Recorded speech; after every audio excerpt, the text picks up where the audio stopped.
Assalamualaikum warahmatullahi wabarakatuh.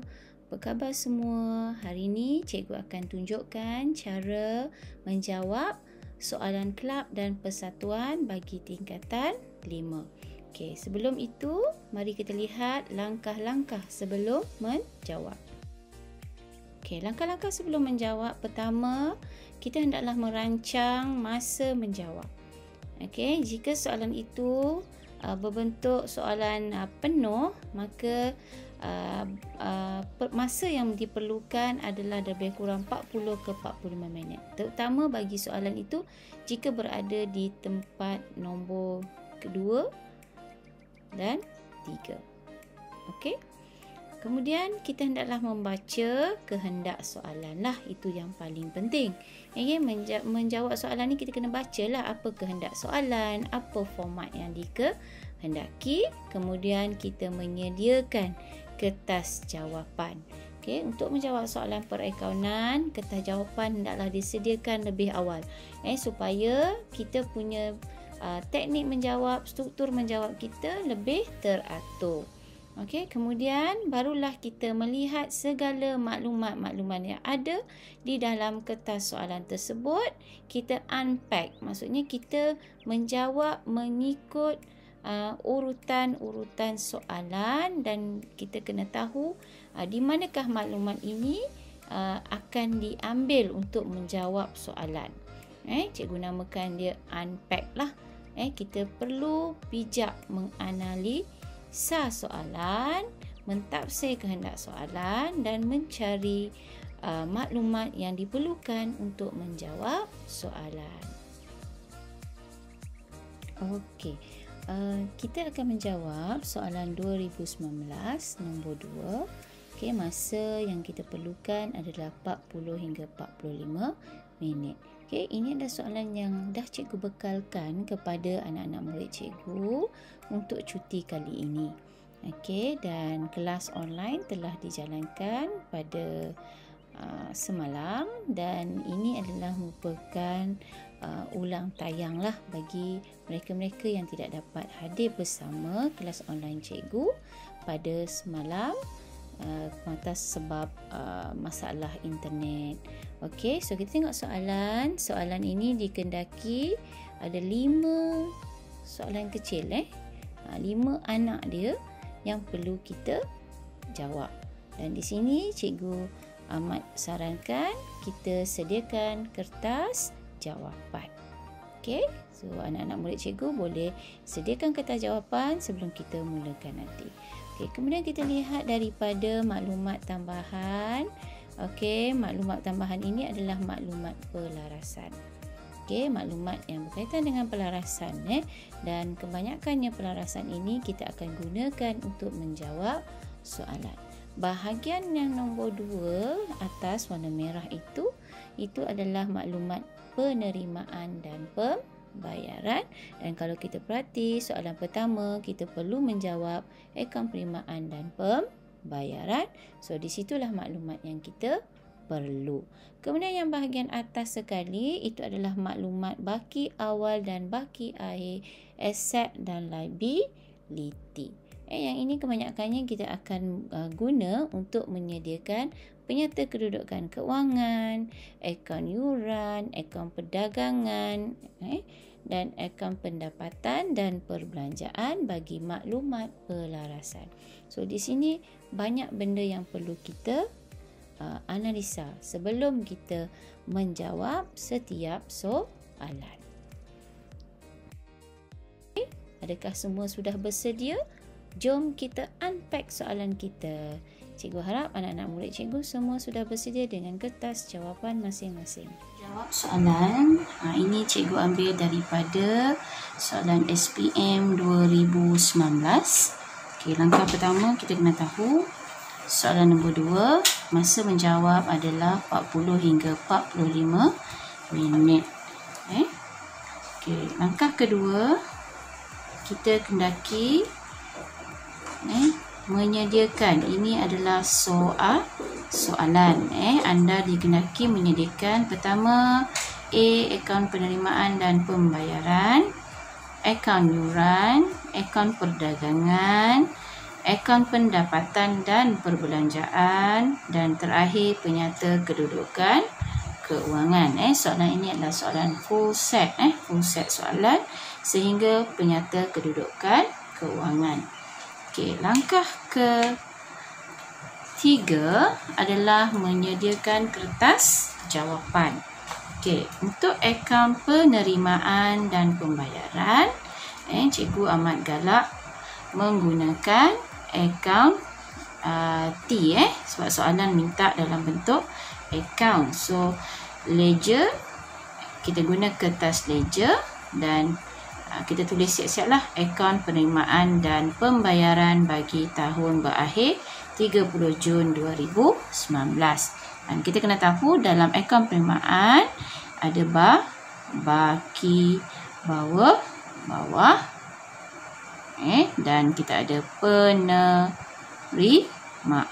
Konsep akaun penerimaan adalah seperti buku tunai. So kena ingat seperti buku tunai. Buku tunai. So konsep dia penerimaan sebelah debit, pembayaran sebelah kredit. So di sini pembayaran. Ini kertas yang pertama. Kertas kedua adalah kita diminta menyediakan akaun yuran. So kita sediakan akaun yuran, bentuk T juga.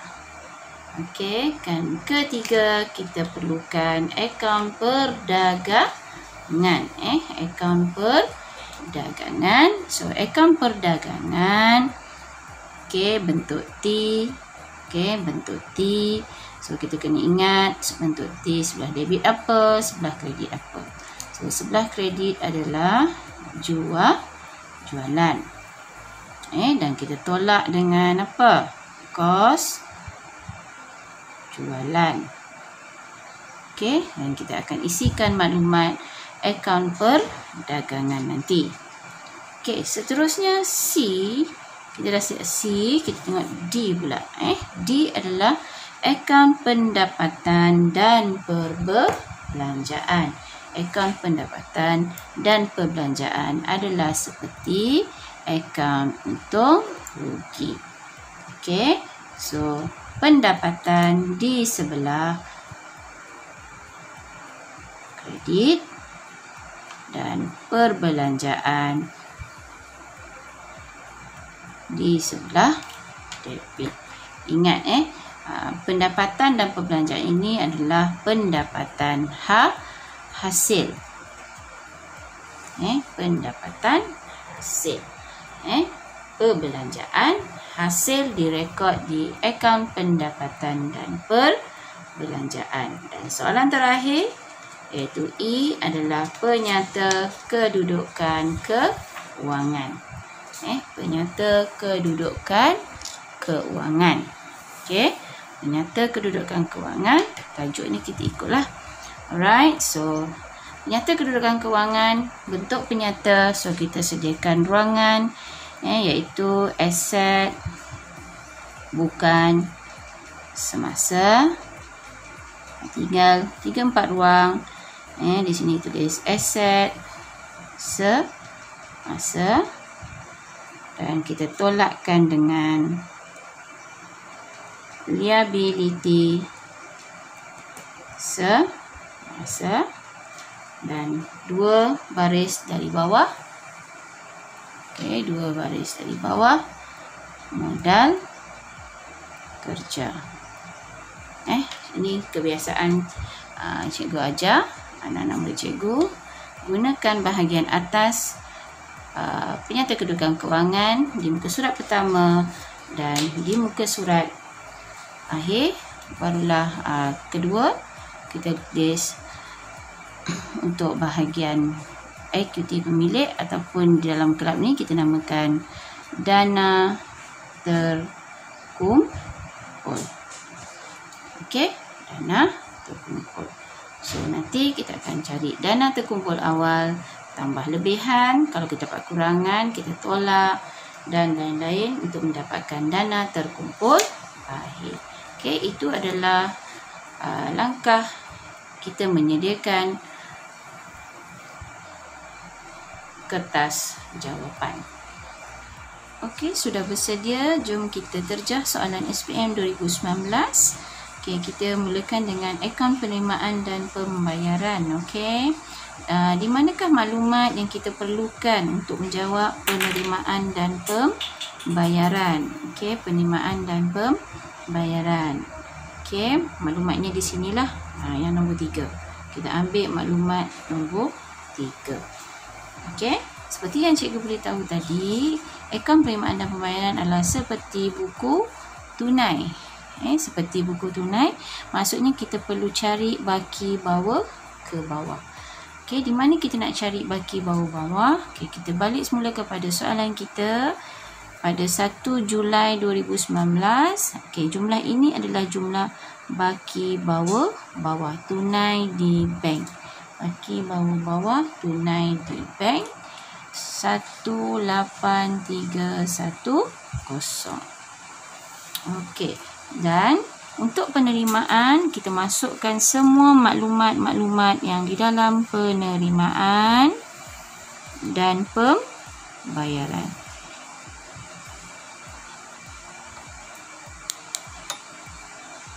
Okay.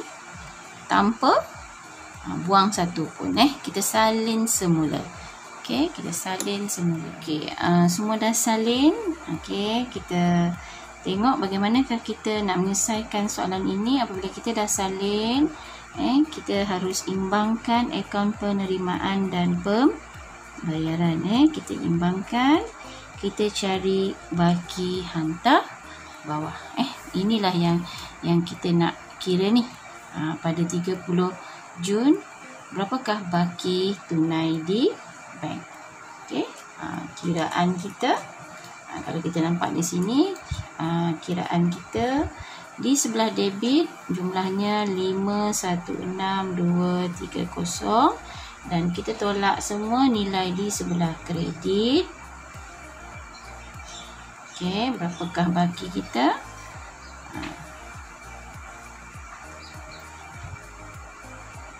Okey, 20659.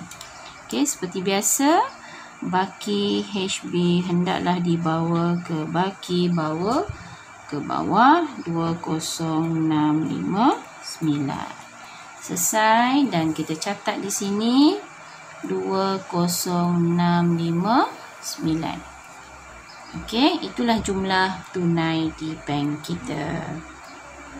Kita akan menyediakan akaun yuran. Okey, akaun yuran. Manakah maklumat yang kita perlukan untuk menjawab akaun yuran? Okey, dari maklumat yang pertama ini, kita tengok yuran. Ini jumlah yuran. Okey, yuran belum terperoleh dan yuran belum terima. Okey, ini adalah nilai baki. 1 Julai baki awal dan 30 Jun baki akhir. Okey, dan yuran. Okey, yuran ahli dalam akaun penerimaan juga kita akan masukkan ke dalam akaun yuran. Maaf, ada gangguan helikopter. Okey, kita masukkan akaun yuran, maklumat-maklumat akaun yuran. Okey, sebelum kita masukkan, kita mesti tahu konsep dahulu. Yuran belum terperoleh, kategori apa? Yuran belum terperoleh adalah kategori liability. Okey, yuran belum terima adalah kategori asset. Okey, so kedudukan baki BB ini harus ikut kedudukan kategori dia. Okey, so yuran belum terperoleh awal. Okey, kita tengok sini 2018. Okey. Okey, Julai 1. Dan kita tengok kedudukan aset mesti debit, yuran belum terperoleh awal debit. Yuran belum terima. 1575 dan yuran belum terperoleh 3150. Okey, baki awal. Bagaimana baki akhir pula? Baki akhir pula adalah kita ambil yang nilai inilah. Okey. So 2019. Okey, untuk baki akhir, okey, kalau baki awal yuran belum terima sebelah debit, baki akhirnya adalah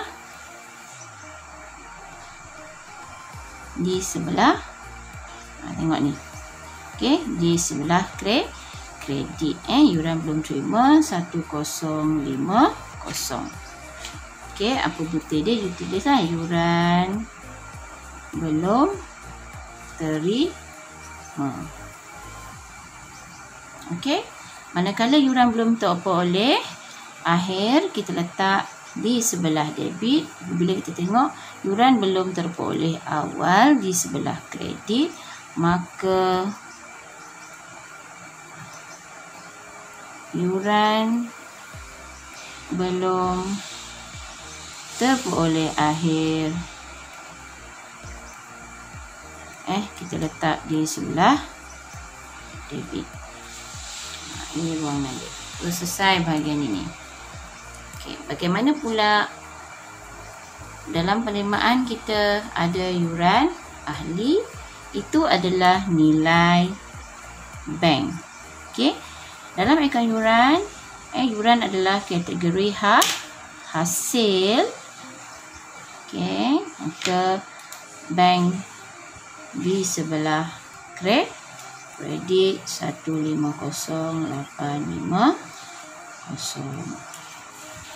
Right? Dan akhirnya kita imbangkan akaun yuran ini. Okey, kita imbangkan dia. Apakah yang kita nak cari? Yang kita nak cari adalah pada Jun 30, kita nak cari jumlah yuran setahun, yang mana yang perlu kita pindahkan ke pendapatan dan perbelanjaan. Cara kita nak dapat ini, kita buat macam kita mengimbangkan akaun. Okey, so kita kira berapakah jumlah di sebelah kredit. Sebab kita nampak kredit ni lebih besar. Nilainya adalah 155,050. Okey, dan kita tolak yuran belum terima awal, tolak yuran belum terperoleh, maka nilai yang kita dah dapat adalah 149,625. 149,625. Angka imbangan 155050. Alright. Dan amat digalakkan akaun yuran ini kita mesti baki awalnya salin teruslah. Okey, Julai 1 turunkan ke bawah 3850. Yuran belum terperoleh. So tulisan kalau tak cukup kita boleh pergi lajur kedua. Kalau cukup kecil-kecilkanlah tulisan tu. Okey, 2019. Okey, Julai 1 yuran belum terima. Kita salin balik sajalah 1050. Okey, kita dah lengkap untuk akaun yuran. Okey, seterusnya kita nak menjawab akaun perdagangan kedai alat-alat seni. Okey, nak jawab akaun perdagangan ini, kita lihat apakah urus niaga dia. Kedai alat-alat seni. So, senang saja kita cari mana dengan maklumat pertama ni, mana yang berkaitan dengan alat seni. Okey, ini. Betul? Lepas tu kita nampak di sini bahagian penerimaan ada jualan alat-alat seni. Okey, kita tengok lagi ada tak lagi alat-alat seni di ruangan maklumat tambahan. Tidak ada. Okey, so itulah dia maklumat yang kita perlukan untuk menjawab akaun perdagangan. Okay, cuma cikgu nak ambil tumpuan di sini. Okay, akaun belum bayar. Akaun belum bayar di sini juga kita ada akaun belum bayar. Okey, ada akaun belum bayar awal dan akhir. Apakah maksudnya? Dan juga ada pembayaran kepada akaun belum bayar. Sebenarnya di sini kita diminta mencari belian. Okey, belian kredit melalui akaun kawalan. Okey, bagi jualan tadi, jualan tidak ada akaun belum terima, maka tiada jualan kredit, hanya ada jualan secara tunai. Tapi bagi belian pula tiada belian tunai tapi diberi akaun belum bayar. Maksudnya kita perlu mencari belian kredit. Macam mana nak cari belian kredit? So, apakah cara kita nak cari belian kredit? So, kita perlu menyediakan akaun kawalan. Akaun kawalan apa? Akaun kawalan belum bayar. So, okey, soalan kita dah ada ruang di sini. So, cikgu ambil bawah ini.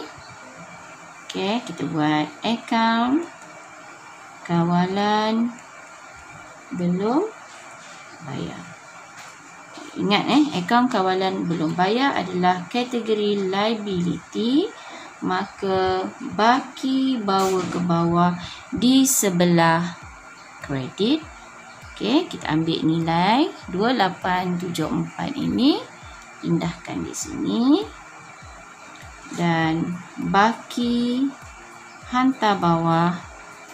Okey, 2363 di sebelah debit.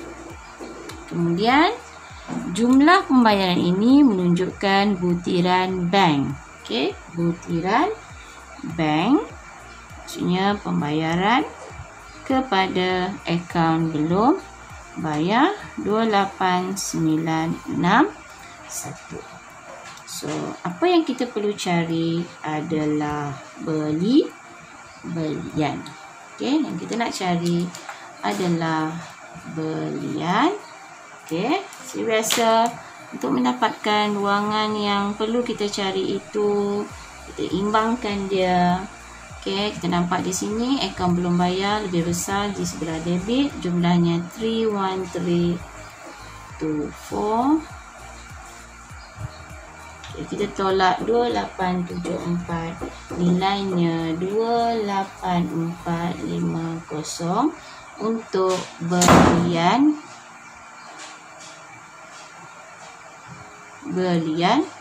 kredit. So, bagi turunkan. Okey, sekarang kita nak sambung balik akaun perdagangan. Kita dah cari belian kredit. Okey, so jualan ni. Okey, jualan kita ambil jualan yang ada di dalam penerimaan. Okey, dan tidak ada jualan kredit. So, hanya ada jualan tunai.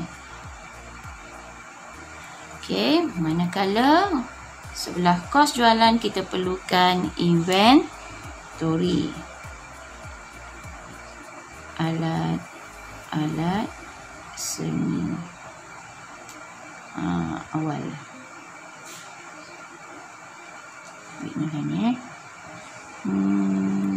3,900 tambah dengan belian tadi 2874.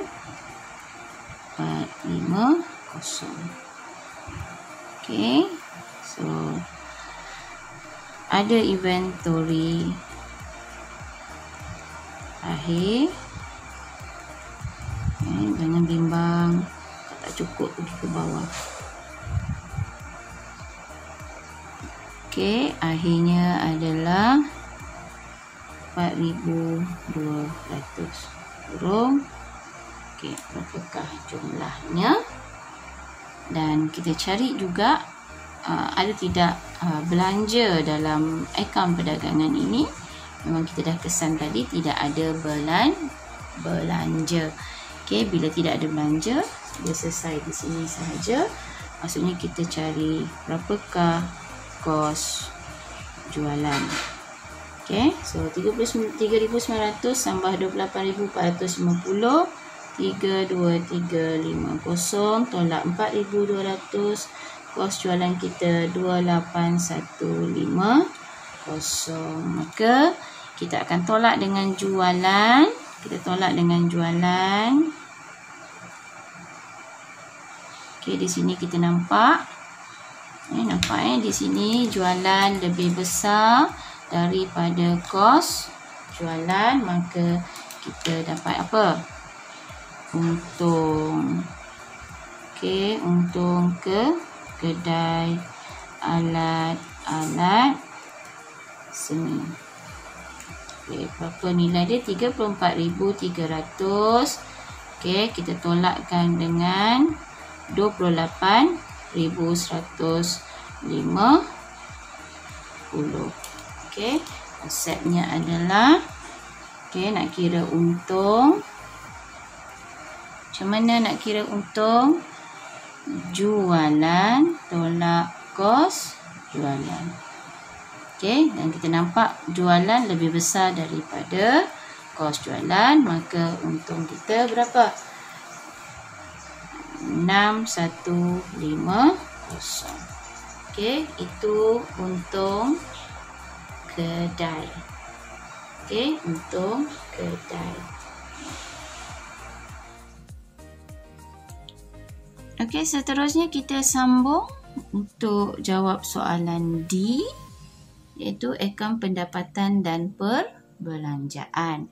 Okey, sebelum kita mula pendapatan dan perbelanjaan, kita tengok balik akaun yuran yang dah kita sediakan berserta dengan akaun perdagangan.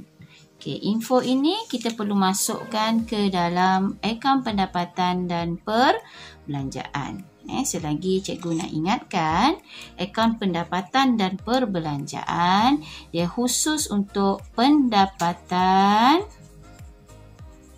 hasil dan perbelanjaan hasil. Okey, so boleh rujuk balik nota-nota apa maksud pendapatan hasil dan perbelanjaan hasil. Okey, dan akaun pendapatan dan perbelanjaan ini bagi akaun kelab adalah untuk mencari lebihan atau kurangan. Okey, tapi bagi perniagaan biasa sebenarnya adalah sama seperti kita mencari untung atau rugi. Okey, bagi kelab konsepnya mencari lebihan atau kurangan. Okey, kita lihat akaun yuran yang dah kita sediakan. So, maklumat akaun yuran yang kita dah kira dalam akaun yuran ini perlu dihantar ke akaun pendapatan dan perbelanjaan. So, kita salin balik. Okey, ke akaun pendapatan dan perbelanjaan, dan juga dari akaun perdagangan kita juga dah kira kedai alat seni kita mengalami keuntungan. So kita catat di pendapatan untung kedai alat seni. Kita masukkan nilai ini terlebih dahulu. Nanti kita terlupa. So, kita masukkan dahulu. Okey, seterusnya baru kita pergi kepada soalan kita. Okey, untuk menjawab pendapatan dan perbelanjaan, okey, Cikgu amat menggalakkan kita mulakan daripada maklumat tambahan. Okey, maklumat tambahan. Okey, kita lihat maklumat tambahan manakah yang terlibat dalam akaun pendapatan dan perbelanjaan. Okey, pertama derma sebidang tanah ini. Okey, bernilai RM75,000 untuk pembinaan studio seni. Okey, ini adalah penerimaan tanah. Okey, so tanah adalah aset. Okey, aset yang diterima ini adalah bukan pendapatan hasil. Dia adalah pendapatan modal sebab ada orang derma. Okey, itu pendapatan modal. Itu pendapatan modal kita akan hantar ke penyata kedudukan kewangan. So, tiada kaitan dalam akaun pendapatan dan perbelanjaan. Okey, kedua, pada 30 Jun studio seni dinilaikan pada harga pasaran. Okey, sekali lagi di sini kita nampak item berkenaan studio seni tapi dinilaikan pada harga pasaran. Kita baru je bina, lepas tu ada harga pasaran. Kenapa dia letak di sini? Okay, ini adalah pengganggu yang mana mungkin akan mengelirukan kita. Okay. Satu tip yang mana kalau kita nampak harga pasaran, okay, ini ada kaitan apabila kita melupuskan. Kita melupuskan aset kita. So, soalan ini kita tiada pelupusan aset, maka kita abaikan. Okey, so abaikan. Okey, kemudian kita lihat maklumat yang ketiga, lengkapan. Okey, lengkapan disusut nilai pada kadar 15% menggunakan kaedah baki berkurangan. Susut nilai dikira berasaskan tahun perolehan. Apa maksudnya? Maksudnya pada tahun kita beli, jika kita ada beli aset, pada tahun kita beli itu dikira susut nilai. Manakala tiada pengiraan susut nilai pada tahun pelupusan. Maksudnya kalau tahun ini kita lupuskan aset kita tersebut, maka tiada pengiraan susut nilai. Ini hanya keterangan sahaja. Okey, so kita lihat lengkapan disusut nilai pada kadar 15% setahun. Maksudnya kita perlu mengira apa? Di sini kita mengira susut nilai. Okey, kita perlu mengira susut nilai dan kalau kita perhatikan, kita ada item susut nilai terkumpul lengkapan. Okey, yang mana lengkapan kita pada 1 Julai 22,000. Pada akhir kita nampak perbezaan tak ni? 22,000 dan di akhir 27,650. Nampak berlaku peningkatan. Okey, nampak berlaku peningkatan. Okey, maksud di sini kita kena cari adakah kita beli lengkapan? Yes, kita ada beli lengkapan sebanyak 5,650. Okey, so sekarang kita nak kira susut nilai lengkapan. Okey. Okey, cara pengiraan susut nilai lengkapan. Okey, cara mengira susut nilai lengkapan, kita ambil nilai lengkapan yang inilah 27,650. Okey. Kita tolak 9,250. Okey, kemudian darabkan dengan 15%. So ada dua kaedah sebenarnya cara pengiraan susut nilai. Okey, mari kita tengok. Okey. Okey, kita boleh kira susut nilai lengkapan yang pertama iaitu 22,000. Kos dia. Lepas tu tolak susut nilai terkumpul 9,250. Okey. So di sini nilai setelah kita tolak, berapakah nilai setelah kita tolak dengan kos tersebut? Kos tersebut berapa? Kemudian kita darabkan dengan 15%. Okey, so jawapan dia 191250 sen. Okey, ini adalah aset lama. Kemudian kita ada pembelian baru iaitu 5,650 dan kita tidak tahu berapakah tarikh pembelian aset tersebut dan kita andaikan dia setahun. Okey, di situ jumlahnya adalah 847 ringgit 50 sen. Kemudian kita tambahkan nilai tersebut 2,760. Okey, so itu cara kita nak mengira jika terdapat dua aset. Ini aset pertama, ini aset kedua. Kenapa cikgu kira begini? Jika aset kedua ini diberi tempoh, so kita perlu darabkan dengan tempoh. Okay, soalan ini tidak ada memberitahu bilakah aset ini dibeli. Okay, so kita andaikan tempohnya 12/12 lah. Okay, so kita tambah kedua-dua susut nilai ini. Inilah jumlah susut nilai bagi lengkapan untuk tahun ini. Alright. So cara pengiraan dia kita boleh kira beginilah. Okay. 22,000 tolak 9,250. Okay, darab dengan 15% tambah dengan kita tengok 5,620.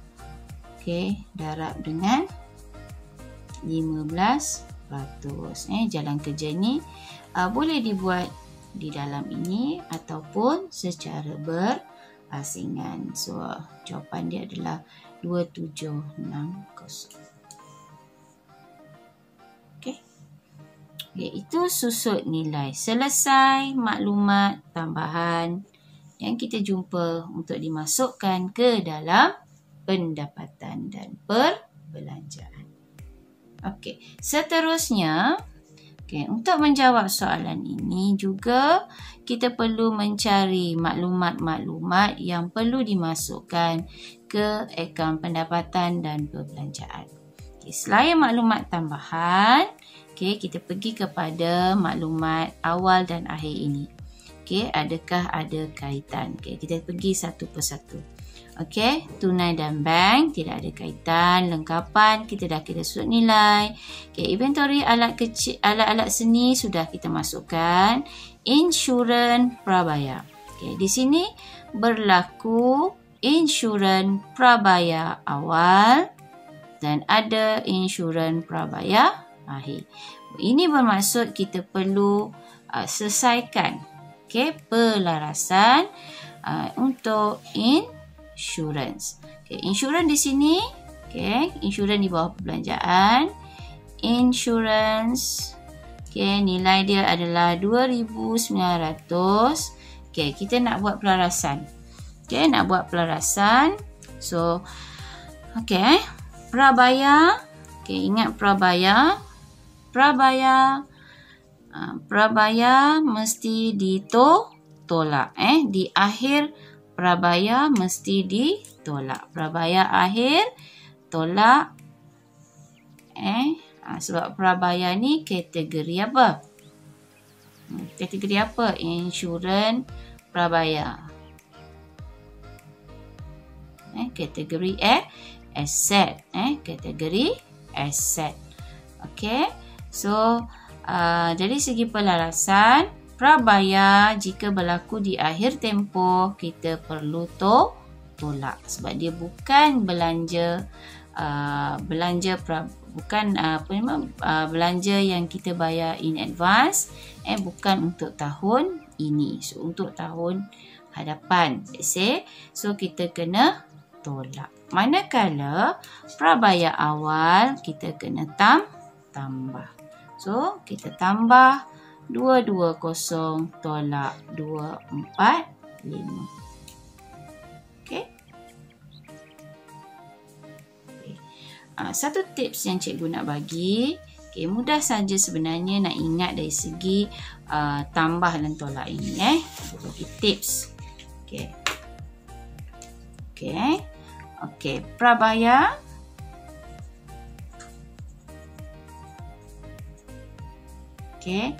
Dan terperoleh. Kemudian ini awal, akhir. Konsep prabaya dan terperoleh adalah prabaya ni belanja, terperoleh ni hasil. Hasil belum terperoleh, belanja prabaya. Konsepnya adalah belanja yang dibayar untuk tempoh akan datang. Hasil pun sama. Hasil yang diterima untuk tempoh akan datang. Sepatutnya kita tidak memasukkan belanja dan hasil untuk tempoh akan datang ke dalam tempoh semasa. So, dari segi konsep pemadanan, pengiktirafan hasil dan belanja, yang ini kita perlu tolak. Kita perlu tolak. Sebab dia berlaku di akhir. Manakala jika ada prabaya dan terperoleh awal, so kita oppositekan dia. So dia jadi tambah. Tambah. Alright, so kita ingat yang akhir dahulu. Ini kita ingat. Kemudian yang awal kita tambah. Bagi belum bayar, sama belanja belum bayar atau belum terima. Kenapa jadi macam ni? Ini adalah belanja yang belum kita bayar untuk tempoh ini dan hasil yang belum kita terima untuk tempoh ini. Konsepnya kita harus tambah. Sebab dia mesti diiktirafkan hasil dan belanja itu untuk tempoh semasa walaupun belum diterima, belum dibayar. So di akhir tempoh itu kalau kita jumpa belum bayar dan belum terima, kita kena tambah. So bagaimana kalau ada belum bayar dan belum terima awal? So kita oppositekan dia. Konsep dia senang saja. So bila di situ kita tengok tadi, kita nak tengok prabaya kan? Prabaya, yang akhir. Nampak prabaya ni? Dengan nampak prabaya je terus ingat. 2, 4, 5 ni kita tolak akhir tambah awal. Alright? Itu tips lah. Seterusnya, berapa jumlah insurans tadi? Berapa jumlah insurans tadi? Kita dah kira insurans tadi jumlahnya adalah 2875. Next. Yuran sudah, akaun belum bayar pun sudah. Selesai maklumat tambahan yang pertama ini dan kedua ini kita dah banding. Kita dah masukkan maklumat daripada maklumat tambahan. Kemudian kita lihat lagi sekali penerimaan dan pembayaran. Boleh juga kita ambil dari akaun penerimaan pembayaran kita. Sama saja. Kita tengok sini penerimaan. Penerimaan yang pertama, yuran masuk seminar. Adakah perlu dimasukkan di pendapatan? Cluenya senang saja. Jika ada maklumat menyatakan yuran masuk seminar ini adalah pendapatan modal, maka kita KIV sebab dia akan dihantar ke penyata kedudukan kewangan. So di sini tidak ada maklumat, so kita masukkan yuran masuk seminar.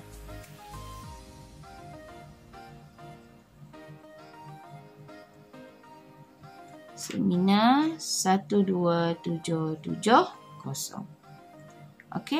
Okay, derma. Derma ini kita tak masukkan. Kenapa? Derma ini untuk pembinaan studio. Ini adalah pendapatan modal. Pendapatan modal adalah untuk dimasukkan di dalam PKK, Penyata Kedudukan Kewangan. Okey, jualan sudah. Okey, settle semua yang dah kita masukkan penerimaan ini ke pendapatan. Okey, kita pergi pembayaran. Okey, pembayaran yang pertama kontraktor pembinaan studio seni. Okey, 350,000. Okey, maksudnya kita membina apa? Membina studio. Ini adalah perbelanjaan modal. So, kita tak masukkan. Okey, lengkapan kita kena sut nilai. Okey, belanja am. Okey, belanja am kita masukkan.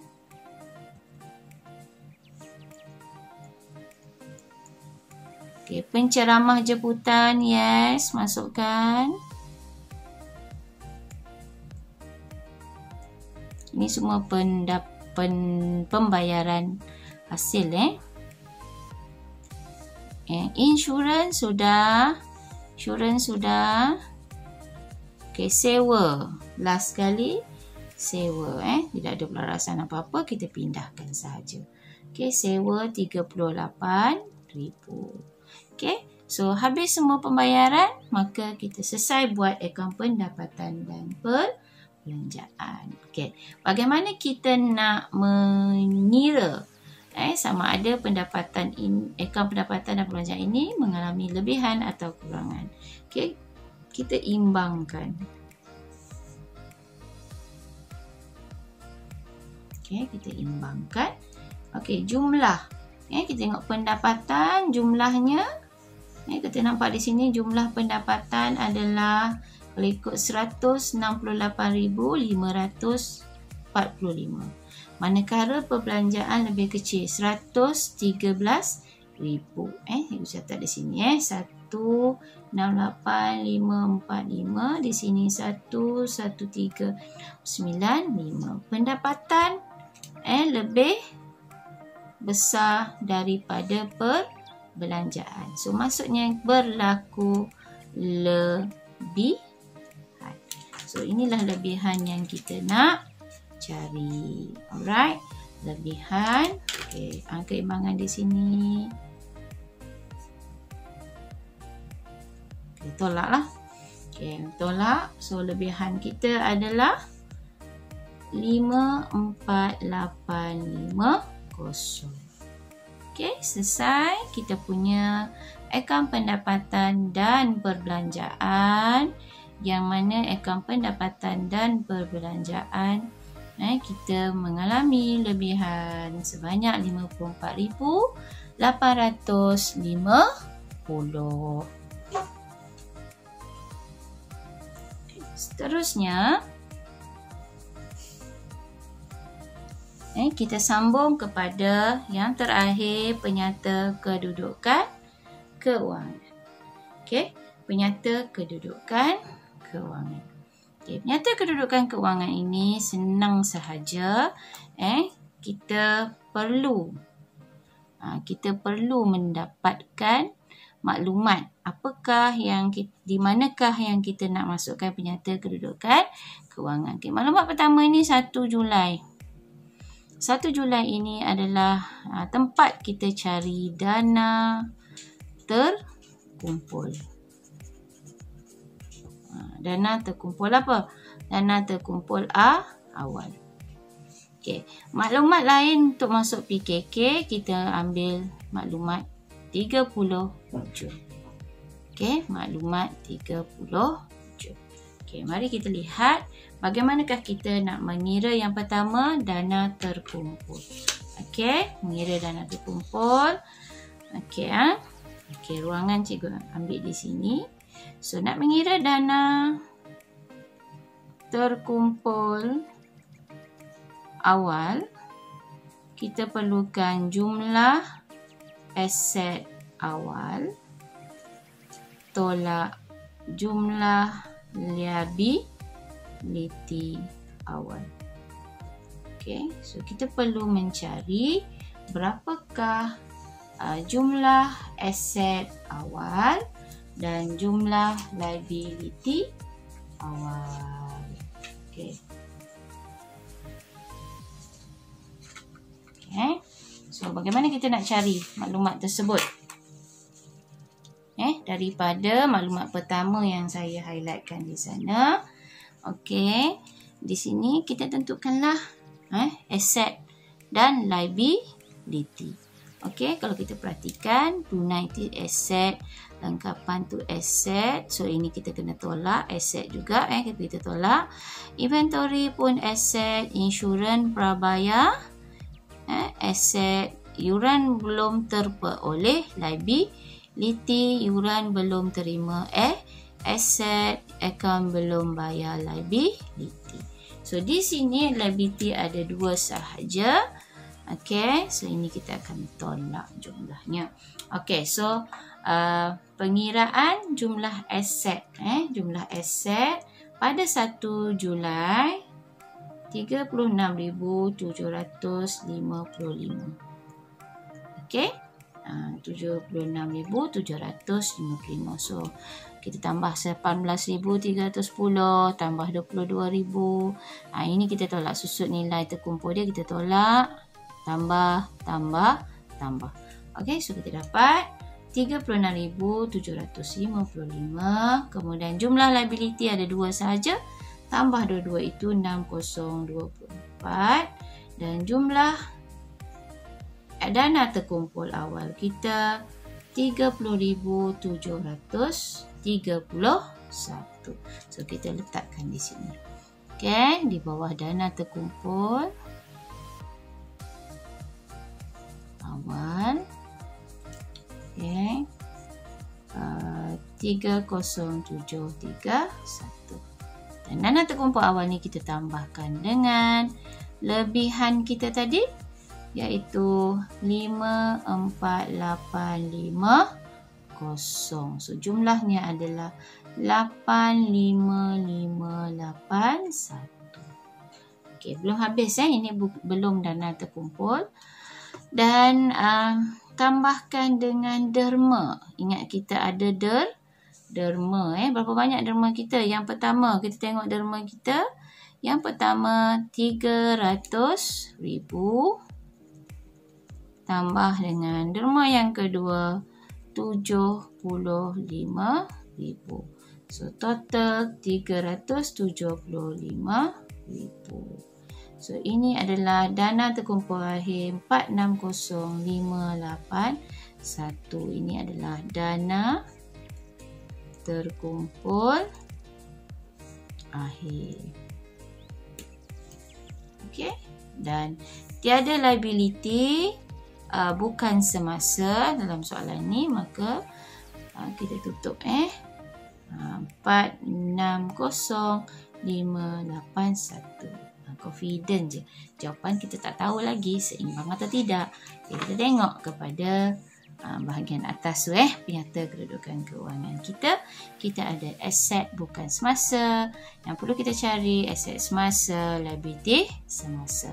So di sini kita dah tahu dah 30 Juni nak masuk ke PKK. So kita ambil saja. Kita pergi pertama bank. Bank. Bank. Berapa bank kita? Kita dah catat di situ. 20,659. Kemudian kita tengok lengkapan. So tulislah lengkapan. Ikut urutan di sana. Kos 27,650. Susut nilai terkumpul. Susut nilai terkumpul ni kita kena tambah. Kita kena tambah. Apa dia yang kita kena tambah? Saya highlightkan di sini. Ini yang apa? Yang awal tahun punya. So kita tambahkan susut nilai terkumpul yang kita dah kira 276 kosong. So, berapakah nilainya? Iaitu susut nilai terkumpul 12,010. Kita kena tambah. 12,010 dan jumlah.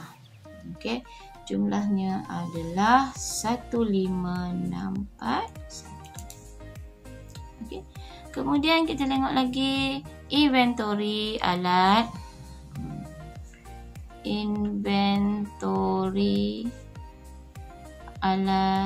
Alat seni 4,200. Dan insurans pun aset sebab kita dah tanda dah tu aset lah. Insurans bayar 245. Turun lagi yuran belum terperoleh adalah liability.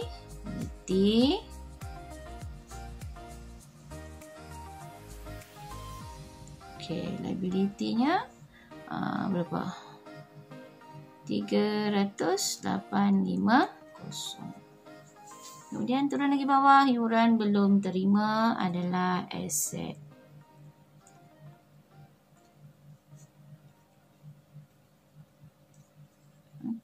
Berapa?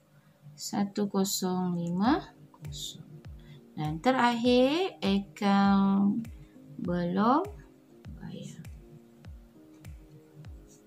2,363. Kemudian kita tak ada lagi dah maklumat semua dah masuk. Maklumat daripada sini pun semua dah masuk. Yang perlu ke PKK sudah. Kita perlukan masuk studio. Studio. Yang ini sudah, yang ini belum. Studio seni kita bina. Jumlahnya 350,000 nilai kosnya. Kemudian tanah. Tanah 75,000. Alright, so kita selesaikan. Jumlah aset bukan semasa 44064. Manakala jumlah aset semasa 26154 dan jumlah liability semasa 6213. Kita perlu tolakkannya. So, dapat modal kerja 19941 dan kita tambahkan dengan yang aset bukan semasa. Jumlahnya 460,581. Nyata kedudukan kewangan kita. Angka imbangannya adalah 460,581 dan seimbang dengan bahagian dana terkumpul.